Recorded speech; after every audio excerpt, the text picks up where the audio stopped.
Hi, I'm ED-SKaR. I'm Paul Allen. And welcome to a special episode of Back to the Brush, where we're going to be looking at some glazes. Yeah, as some of you remember in the previous full episode, I mentioned I picked a couple of these up. So we're going to have a play. We're also going to make some glazes. Yeah, we'll be showing the technique of making glazes rather than just using the product of glazes, which is an important thing to learn. And I'll actually help you use, if you want to either make your own or use the kind of pre-made ones, it'll help you to use them, or at least we hope it will. And Paul has brought along some classic models for us to be having a look at. So they're second edition Space Marines, are they? From the starter set, we've got a couple of bolters and a couple of flamers. So I picked these up in a Facebook Marketplace purchase. Got some Dark Eldar, some Orcs, just a random collection of things. And these guys have just sort of sat in my cupboard for 12 months probably. And as you can see, we've done up the shoulder pads, and Paul's got his in a kind of rose gold, and I've got mine in a silver, to see what glazes behave like over metallics, because that's something that he's interested in. Yeah, for my Sisters of Battle, Games Workshop Citadel Glazes are discontinued now. My local shop, for some reason, had 8 of them still left, so I picked up 2, one for me and one for Ed to play with. It's worth mentioning they only ever did three colours anyway. There's a red and a yellow, and I think the third one was green. It might have been blue, I can't remember. They were never really very popular anyway. Yeah. My plan, as with most people that are going to do glazing, would be to make my own with glazing medium. There are some other companies that are selling kind of pre-made glazes, but hopefully by the end of this video you'll have enough information to be able to make your own and not have to worry about looking for things that are out of stock. I think learning how to make your own is a valuable skill in terms of... This pot of matte medium goes for, I actually can't remember, but something like £15, I think. I'll have to double check that. I'll put the price on screen. But this is a 250 milliliter. And if you combine that with a normal pot of paint, you can turn this entire pot of paint into a glaze, and then several other pots, and just keep going. Essentially, while this is not something I'd recommend a beginner go and pick up, like you don't need this to get started with, once you look into some of the kind of intermediate techniques, this does pretty much everything you ever want to do. This does just about everything, so it's good stuff to have. Not sponsored, wish we were. But shall we get started with just using water with a normal acrylic paint to make a glaze? So if I just grab a nice big blob of some red paint. I mentioned in a previous video on my own channel how to get the correct consistency of paint when you're just painting normally. So I'm just going to put some water on my wet palette so I've got it to hand. And if I pull the paint from this pile, you can see how it paints nicely over the surface of the wet palette. Well, if I bring some water in and just mix it in there, we get it very quickly to the point where it starts to break apart. And I can pull in some more paint and I can get the mix just right. And the mix you want for when you're painting a normal layer, you want it at the point where it's painting over the surface fairly smoothly, but you want it still fairly as thin as you can without it breaking apart. For a glaze, we actually want it to break apart, just. So if I take a little bit more water and get it to the point here, now can you see how when I'm pulling it across the wet palette, it's immediately pulling back? This is the consistency we want for doing the glaze.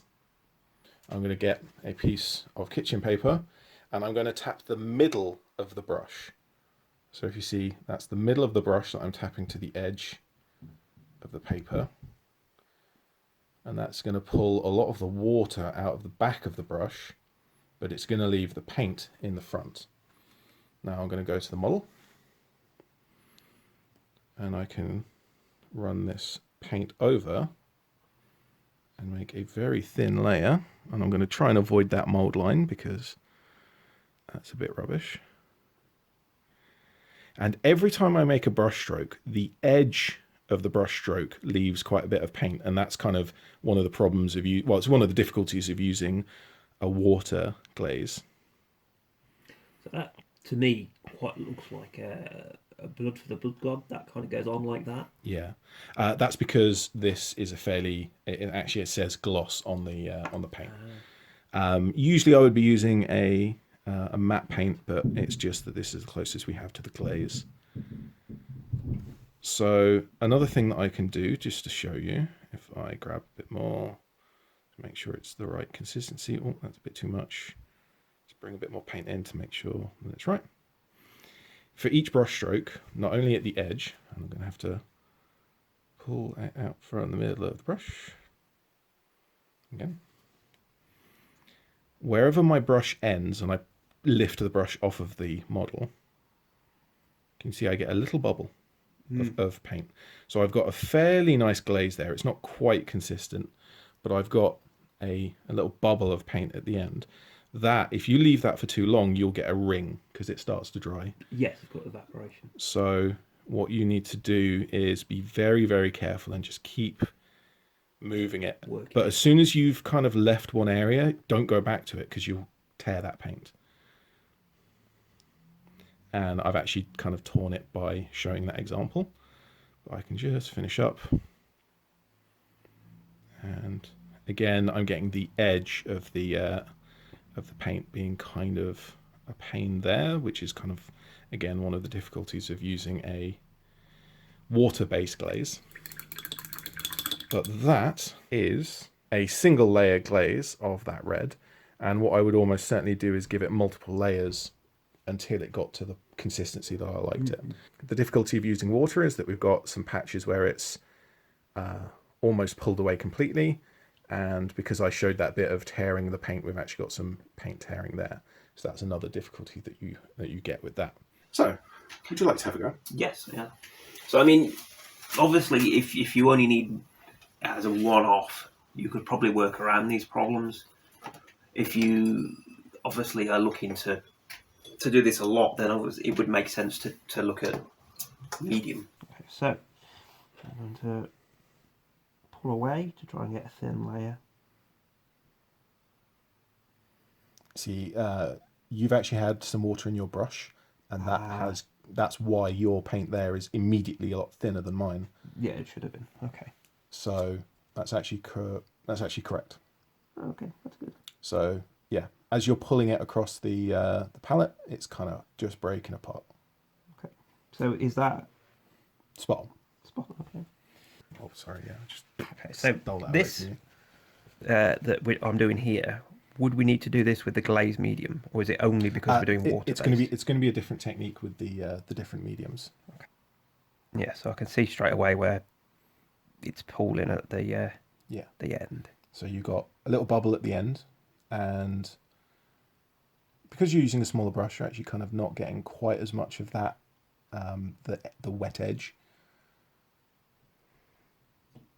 Yeah, this brush is sort of towards the end of its life now. Yeah. I would recommend generally using a long, thin brush rather than a very small one, but you can kind of do this technique with just about any smallish, medium-ish brush. And it's quite hard to see over this copper. I think it would need more than one. Yeah. More than one layer. But yeah, happy coincidence. So what I'm actually just doing now is I'm giving mine a second layer of glaze, which is going to push it into more of a slightly more opaque look. But it's going to smooth out some of the imperfections that you get from a water-based glaze like this.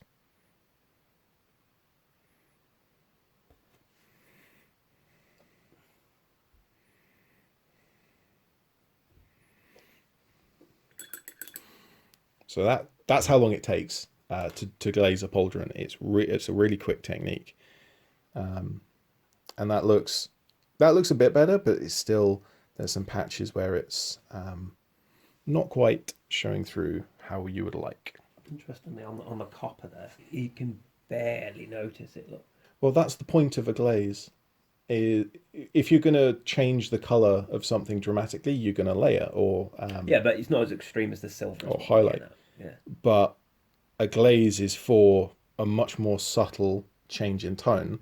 And so if you see, they both look like red metallic copper, but this one with the glaze is just a slightly different tone. And that is exactly what glazes are for. And with this, you could put more layers of the red on, and then you could mix in an orange glaze, and then go up to a yellow glaze, and you'd put that on the higher and higher points to get the highlights. And it can be very difficult with the water. It's hard to get the consistency right, and it's hard to get the evenness right. Like even mine here on my silver, with 2 layers, like there's some parts like here where it's fairly good, but then there's a gap back there, and there's the torn bit at the front.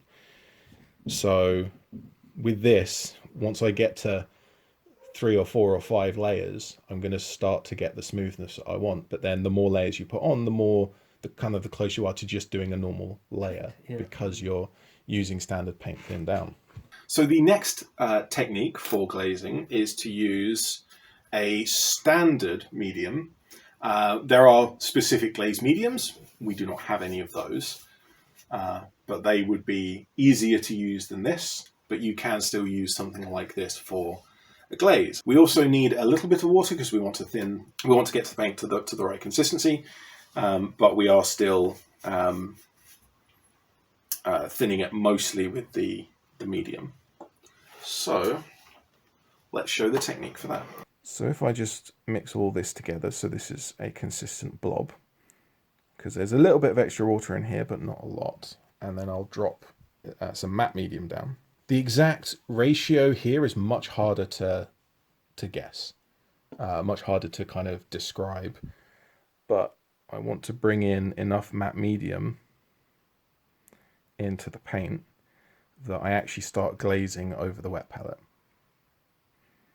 And I think I need a bit more water as well. There we go. So right here, I've got my glaze mixed, and this time I'm actually able to layer it, and I'm just at the point where it's starting to break away. So with just water, you want it slightly thinner than this, so it's breaking up. With the matte medium, it makes it a lot grabbier and kind of clingier. That's kind of what it's for. And so in this point, we're actually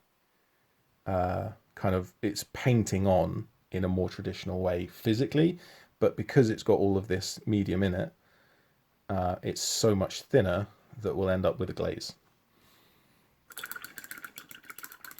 So this time we don't have to pull the water out of the brush because there's not an excess of water in the glaze. But if I just grab some of this on the edge of the brush, and then I'm going to go for a thin layer. And you can see how this is going on so much thinner than the water mix. This is a much nicer glaze. Oh, no, I think I tore a bit there. As we've not added as much water, it's going to dry a little bit faster. So we do want to be careful, and because I'm leaning around the camera, I've ended up with some brush strokes in it, which is not too much of a problem, but it is certainly going to be visible. If you see where I fixed that bit, every single time I did a brush stroke, I left that bubble at the end. Yes, yeah. And you can see that line of red there. That's all of the bubbles at the end of each line that have kind of formed a stripe together. That's a mistake that I keep making. And so that's now on video for you to not make that same mistake. I probably should let that dry, but what I'm actually going to do is just try and pick it up. Yeah, and we've got a bit of paint tearing there. That's okay. When you're glazing with a matte medium like this, really don't want to be pushing it around too much. You want to try and lay it down, clean up the bubble at the end, and then leave it to dry. And then you can do another layer. But if you see how much thinner this is in comparison to my water glaze, we've got so much less paint going on, we're able to better control the difference in color. And this is going to do what we want with a glaze. So while it's possible with water, it is quite difficult. With a matte medium, it becomes a lot easier. Let's try some copper. I'm going to get some bit more red because I watered it down by accident, if you recall. So I'm going to make sure my brush is drier this time. Yep, you will want an amount of water, but a lot less. Shake this. Yes. I mean, I'm just generally in the habit of shaking everything, but I think this is kind of a single consistency of stuff. So, as I mentioned, getting the mix right here is more difficult because it's hard for me to describe how much medium and how much paint should be mixed in together. With this specific paint, you need probably equal amounts, but with different paints, they're going to be different consistencies. They're going to have different mediums and different amounts of water in them. So it's just going to be a case of play with it. That's looking pretty good, actually. I would say a little bit more water.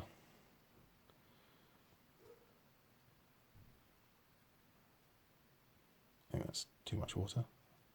More medium, more paint. Right, try and pull that. Yeah.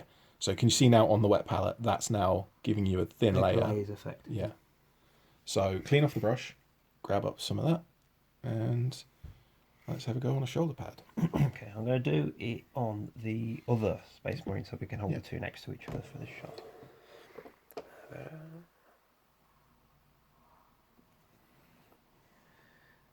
Yeah, so you're getting more of that edge with that brush, but that's going on so much smoother. Yeah, it's considerably so much easier. more, so much more consistent as well.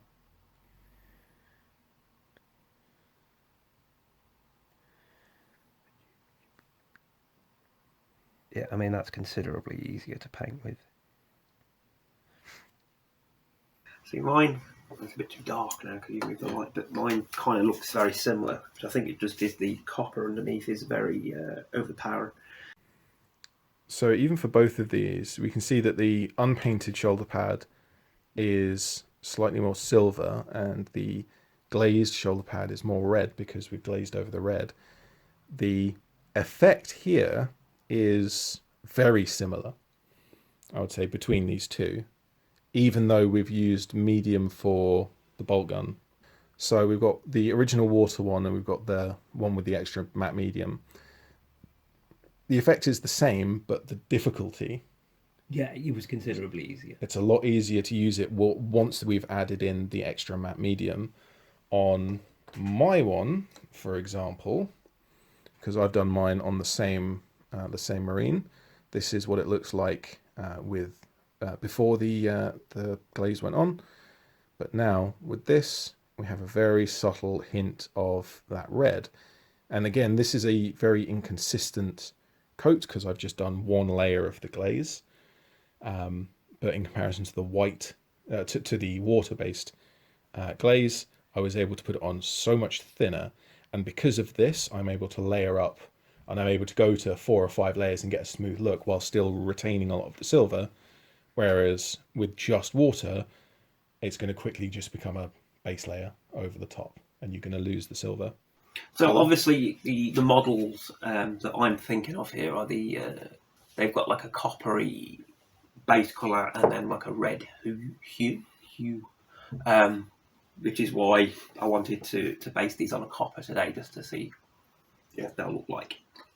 Yeah, so now that we've tried all of that, we shall try a pre-mixed glaze. A pre-mixed glaze is obviously going to be the more expensive option, but you don't have to worry about mixing it, and so getting the consistency right is no longer an issue. Yeah, I suppose if you were doing an entire army and you wanted it to be consistent across the board, obviously it would be easier with pre-made because you know it's going to be the same.